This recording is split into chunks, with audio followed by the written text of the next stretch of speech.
Good morning, friends and members, colleagues and members of the press. I want to welcome you today, Najana Nkumbi.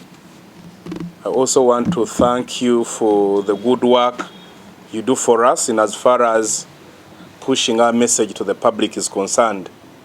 What has sent me to address is the issue of the cash bail that was thrown on Dr. BESIGYE when he went downtown to demonstrate against the high prices of goods. As you are all aware, the prices of goods are now too high for a common man to afford, where now you find fuel at 5,700, you think it is cheap. You know the prices of cooking oil, the prices of soap, and the rest. So when Dr. BESIGYE was arrested with others, first of all, the party is concerned that people who were arrested in the same circumstances were taken to court, and the file separated into three. One of the colleagues, Kato Fred, the driver, was given bail of 1 million. The other two, Mr. Mukaku and another person, were given non-cash bail. And Dr. BESIGYE, as a person, was given cash bail of 30 million shillings. As the FDC, we feel this is unfair and this is an abuse of justice. For it is seen as if now justice is for the rich, and justice is for one to buy. As you're aware, when you go to any police station, you'll be greeted or welcomed by a post that says, bond is not, bond is free, and not for cash. So we think that bail, as those who put up bail, were of the mind that bail was supposed only to help someone to be out as his file is being handled. And bail was supposed to look at the circumstance of the individual to propel someone to come back to court. But the record of Dr. BESIGYE is known that he's a person who never jumps bail. He's a person who respects the law, the person who respects court. So we see to it as the party that this bail was meant to scare away any potential person with these dissident voices who actually feel, if you feel you are aggrieved by what is happening and you want to say it out, you must first of all look at how much money you have on your account. So in that way, if you don't have money, you'll get scared. Then too, we also think that this was also aimed at also trying to make the activists run bankrupt. So that when you eventually run bankrupt, you surrender and then wait for God's intervention. So as the FDC, we are seriously against this, and want to thank our Deputy President, the Lord Mayor, who is handling the matter today. He will be submitting written submissions in the High Court, and we understand judgment will be at about 6th of June, again in the High Court. They never gave them a chance of rebuttals before the judge, so it will be written submission. So as a party, we are basically against it. We shall support anybody who comes out to fight this kind of situation, because it is an act of injustice from a magistrate, Miss Ainomugisha. To the party, and by the nature in which the police has handled the demonstration by women. Today, our leaders, led by the Deputy President, Honorable Deke Anna, Secretary for Trade and also Deputy Lord Mayor, Dorini Nyanjura, our chairperson for Mbale District, Wokuri Margaret, former Lord Councillor Alice Achom, Mariam Chizito, and others, the way they have been arrested this morning. We saw police officers holding clubs and beating them. Women who who are carrying out a demonstration, a peaceful demonstration, to talk about the high prices, to talk about the mistreatment of teachers and the medical workers, and also to speak about the plight of Dr. BESIGYE.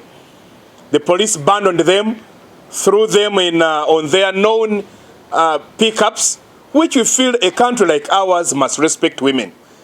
If a state reaches at the point of fearing women, then they'll also fear their own shadows.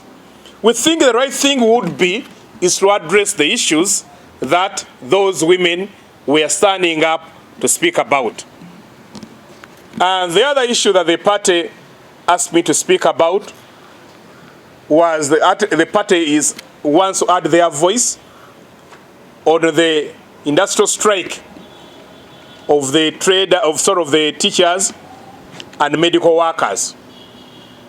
And we are also concerned and bothered by the statements of the Minister of Public Service, who instead of handling these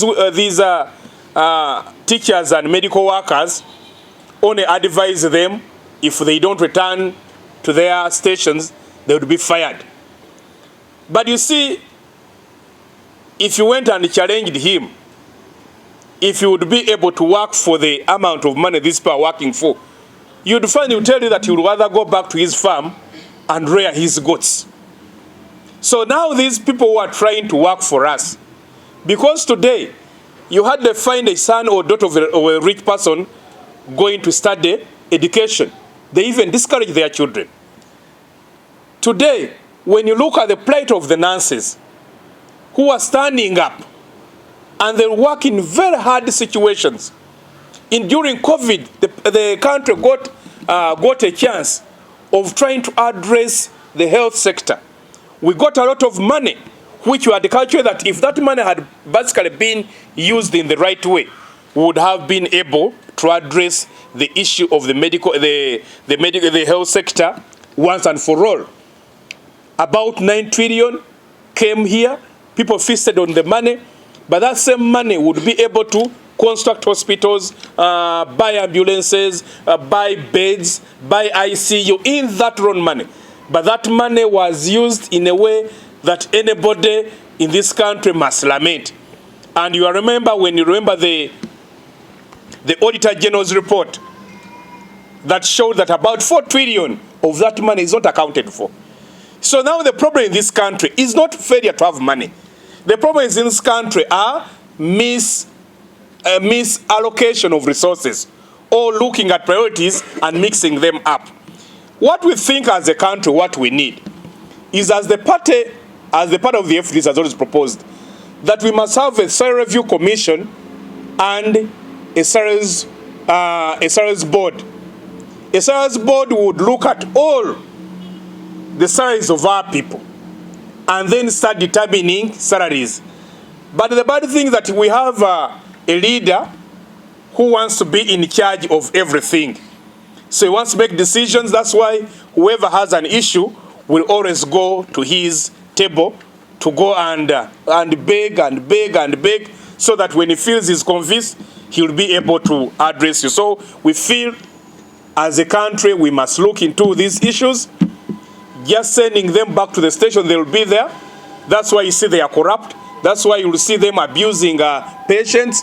That's why you see our children are not studying, because those who are supposed to teach them, those who are supposed to provide them medical services, are people whose conditions are in dire need. Lastly, I've been told to speak about the recently ended election in Omoro. As you're aware, there was a by-election that came as a result of the death of the late Speaker, the late Honorable Jacob Olanya, and the by-election was organized. But the way that by-election was conducted, you would think it was not an election, but a military operation. Those opposed to the regime were seen as enemies of the state. We are seen as thugs. We are seen as thieves. We are seen as murderers, or people facing treason charges. Many people were beaten. Many people were arrested. So in such a kind of situation, you find even the results are not worth celebrating or believing. So we think as a country, if in this century, we would be moving forward. Because one seat alone does not really add or reduce anything from the NRM. It shows that the highest level of intolerance. It would be so hard when people lose trust in any kind of election. That would be bad in countries where you see those acts of violence come from a result where they feel the institutions of the state are biased and work for a given kind of political party or a given individuals. So those are the issues that I came to address today.